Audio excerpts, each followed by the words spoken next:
As President Trump prepares to deliver a rare primetime address to the nation tonight after reversing course on a plan that temporarily halts vehicle stops by immigration agents following 2 fatal shootings by ICE.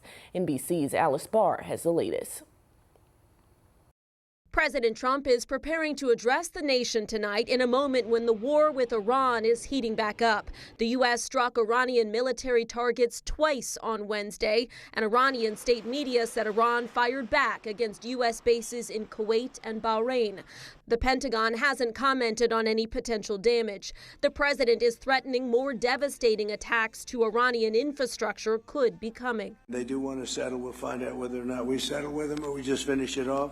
But a source familiar with tonight's primetime speech says it will focus at least in part on election integrity and some of the administration's findings on President Trump's 2020 election loss to Joe Biden. It's really, really big news, and our country has to shape up. 5 people familiar with the work tell NBC News a White House task force has gathered information about potential issues, including involving voting machines, though multiple court rulings, audits, and reviews have repeatedly found no evidence of widespread voter fraud.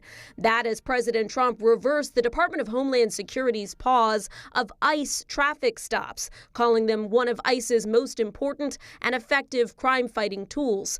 The agency had ordered a temporary halt in vehicle stops following fatal shootings by ICE of 2 men in less than a week, neither of whom was the intended target for arrest.